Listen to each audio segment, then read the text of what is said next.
अस्सलाम वालेकुम, welcome to my channel. कैसे हैं आप सब? उम्मीद करती हूँ कि आप ठीक ठाक होंगे।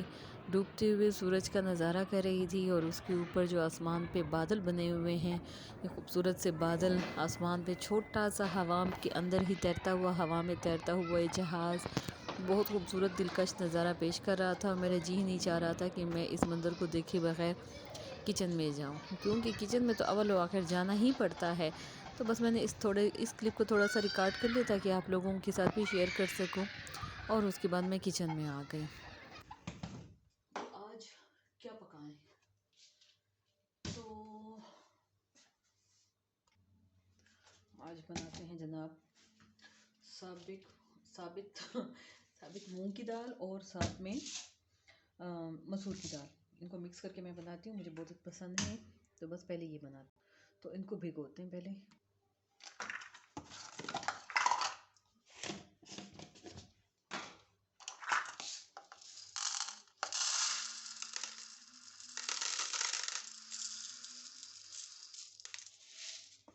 एक कप मसूर की दाल,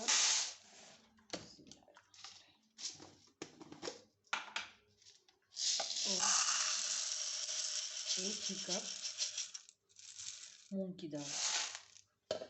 इन दोनों को मिक्स करते हैं और उसके बाद भिगो के रख लेंगे। फिर उसके बाद बाकी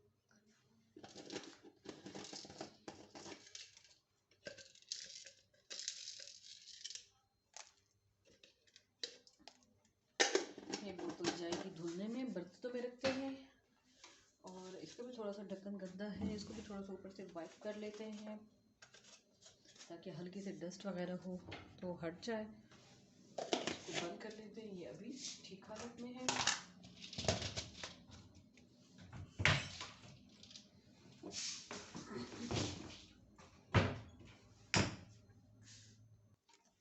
ओके, अब दाल अच्छी तरीके से वॉश हो गई है। इसके ऊपर ढक्कन लगा के इसको बंद करके साइड पे कर देते हैं। अब मूव करते हैं चूल्हे की तरफ और थोड़ी बहुत इसकी सफाई करते हैं, क्योंकि अब दूसरा मरहला जो है वो चूल्हे से ही रिलेटेड है, क्योंकि अभी यहाँ पे मैंने कुकिंग करनी है।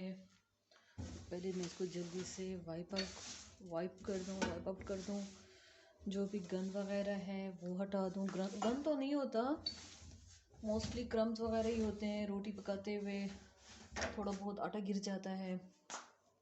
और ये मेरे बेचारा पुराना सा चूल्हा, कोई बात नहीं, नया भी इंशाल्लाह ले लेंगे। ओके, और ये दरमियान में तार आ रही है मेरी रिंग लाइट की।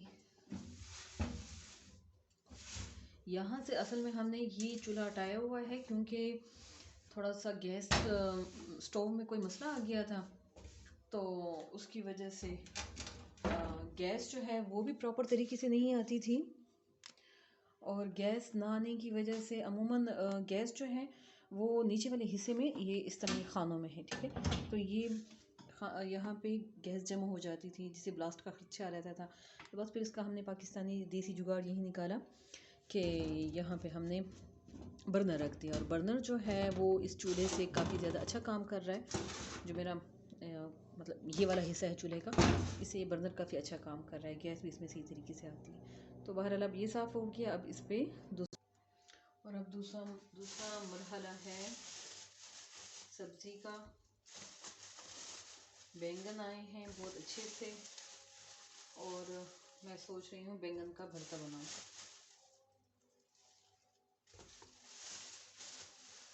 तो इसके लिए पहले बैंगनों को धोऊंगी और उसके बाद उनका भरता बनाने की तैयारी करूँगी। ओह, एक टमाटर भी आया है इसमें। ये तो आजकल बहुत कीमती सी चीज़ हो गई। देखिए ना, ये रूबी आया है इसके साथ, रूबी लाल रंग का मोती, खूबसूरत सा। बहरहाल बहुत प्रीशियस सी चीज़ है, कीमती चीज़ है। इसको भी यहाँ पे रख लेते हैं, इसको भी धोते हैं, इसको भी टमाटर भरते में इस्तेमाल करते हैं। तो जनाब ये भी यहाँ पे रख लिया। और जो जमुर्द रंग के हमारे पास ये जमुर्दी माइल हरा धनिया है, इसको साइड पे करते हैं, इसकी बारी बाद में आएगी। बड़ी आम सी चीज़ है, मुफ्त में आ जाती है, कोई बात नहीं, हमें इसकी भी बहुत कदर है, इसको भी हम बाद में इस्तेमाल करते हैं। अच्छा जी, तो बैंगन में अच्छे से धुल गए हैं। अब इनके ऊपर पहले हम तेल लगाएंगे। इसके लिए मैं थोड़ा सा तेल लूँगी। तेल में अमूमन सरसों वाला तेल इस्तेमाल करती हूँ। बिस्मिल्लाहिर्रहमानिर्रहीम। सरसों वाले तेल के इस्तेमाल से हर किस्म की सब्ज़ी का जायका भी बढ़ जाता है और ग़िज़ाइयत भी बढ़ जाती है। तो ये इसको मैं बहुत अच्छे तरीके से बैंगनों पे कोट कर रही हूँ।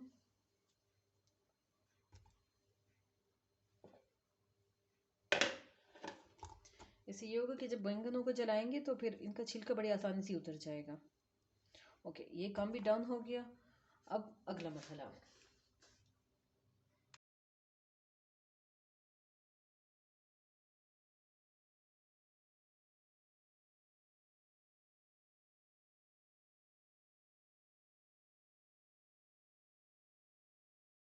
ओके जी, तो बस यहाँ से मैंने सामान हटाना शुरू कर दिया ताकि मैं जल्दी जल्दी काम निपटा लूँ। और अमूमन सबके घर में भी यही सिचुएशन किसी न किसी टाइम आती होगी कि सामान ज़्यादा जल्दी फैल जाता है या फिर है ना उसको समेटने का टाइम नहीं मिलता है। और मेरे साथ भी कुछ ऐसा ही था। बस मैं कुछ सामान समेट नहीं सकी थी और कुछ को समेटने की तैयारी कर रही थी। जल्दी से चूल्हा जलाया ताकि मैं पहले बैंगन जो है उनको जला सकूं। इन बैंगनों के ऊपर मैंने पहले ही तेल लगा दिया था।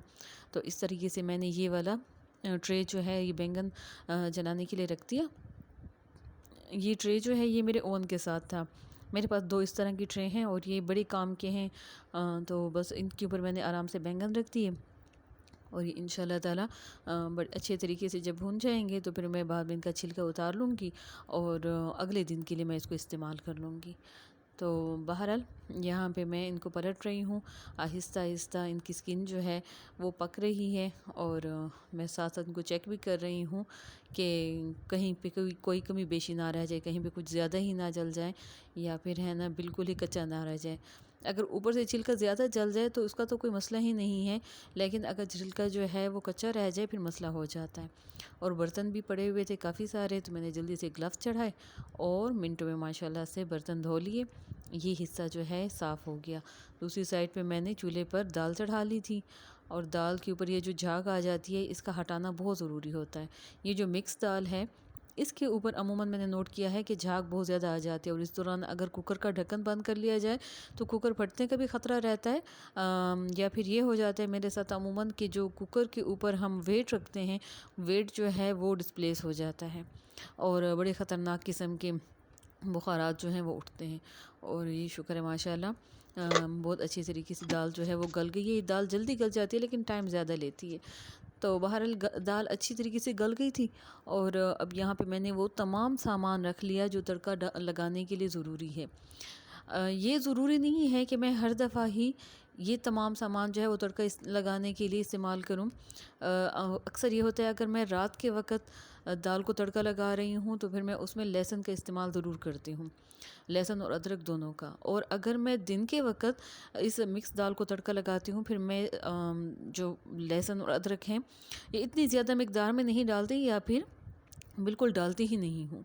सिर्फ प्याज और ज़ीरे और इस तरह का तड़का लगा लेती हूँ। लेकिन आज मैं थोड़ी स्पेशल किस्म की दाल बना रही थी, मेरा ख़ुद भी बहुत जी चाह रहा था कि मैं इसके साथ उबले हुए चावल बनाऊँ। तो बस मैंने कहा ज़रा बेहतरीन से इसके ऊपर तड़का लगाती हूँ और इस तड़के का बहुत बेहतरीन जायका आता है, बहुत मज़े का लगता है ये। तो मैंने यहाँ पे प्याज भी डाले हैं, घी मैंने डाल दिया था। कोशिश तो कर रही थी कि घी का इस्तेमाल कम से कम करूं, लेकिन बाज़ सालन ऐसे होते हैं कि जिनमें घी का इस्तेमाल हम कम नहीं कर पाते हैं और चाहते हुए परहेज़ नहीं कर पाते हैं। तो यहाँ पर मैंने प्याज भी डाले, उसमें करी पत्ता भी डाला, सॉरी तेज़पत्ता, करी पत्ता नहीं तेज़पत्ता डाला और हरी मिर्चें जो हैं उनको मैंने स्लिट लगा दी थी, दरमियान में काट दिया था ताकि ये फिर जो है ये प्रॉब्लम ना करें। वरना अमूमन अगर इसी तरीके से ही हरी मिर्च डाल दी जाए तो फिर वो फट जाती है और चेहरे आंखों वगैरह को नुकसान पहुंचाती है। ये मैंने मस्टर्ड सीड डाले हैं, सरसों के बीज डाले हैं, राई दाना नहीं है मेरे पास, उस वक्त राई दाना मौजूद नहीं था, मेरा जी चाह रहा था राई दाना डालूं तो मैंने मस्टर्ड सीड डाले और ज़ीरा डाला है। मस्टर्ड सीड का भी बहुत फ़ायदा होता है अगर दाल में मस्टर्ड सीड का तड़का लगाया जाए। ये अजवाइन है, अजवाइन जो है वो मैं दालों में ज़रूर डालती हूँ। ये सेहत के लिए बहुत अच्छी है और कलौंजी भी ज़रूर डालती हूँ। यहाँ पे मैंने गोल वाली लाल मिर्चें जो हैं वो भी शामिल कर दी हैं। ये मुझे बहुत पसंद है। अमूमन लोग इनको चबा भी नहीं सकते, अमूमन लोग इस तरह करते हैं। मैं इनको घी में ज़रूर डालती हूँ, और जब ये डार्क ब्राउन कलर की हो जाती हैं तो इनका ऐसे क्रैकर जैसा फ्लेवर जो है मुझे बहुत अच्छा लगता है। और यहाँ पे बस मैंने सालन में लाल मिर्चें, नमक और हल्दी भी डाल दी। सालन में, सॉरी, ऑयल में, वही ऑयल जिसको मैं तड़का लगा रही हूँ, क्योंकि मैंने दाल में नमक, हल्दी और लाल मिर्ची नहीं डाल दी थी। क्योंकि जब दाल के ऊपर झाग आती है तो झाग जो है वो निकालनी ज़रूरी हो जाती है, और उस दौरान उसमें जो भी कुछ मसाला डाला होता है वो सारा ज़ाया हो जाता है। और जब घी में मसाला डाला जाता है और वो थोड़ा सा भुन जाता है तो उनका जायका मुझे बहुत पसंद है। तो मैंने इस तरीके से इनमें मसाला शामिल किया, और इस तरीके से इनका जायका भी बहुत बढ़ जाता है। आप भी ज़रूर ट्राई कीजिएगा, और प्लीज़ मुझे कमेंट्स में ज़रूर बताइएगा कि आपको ये रेसिपी कैसे लगी है। अगर रेसिपी पसंद आई है तो प्लीज़ लाइक, शेयर और कमेंट ज़रूर कीजिएगा, सब्सक्राइब भी कीजिएगा। फिर इंशाल्लाह मिलेंगे। अल्लाह हाफ़िज़।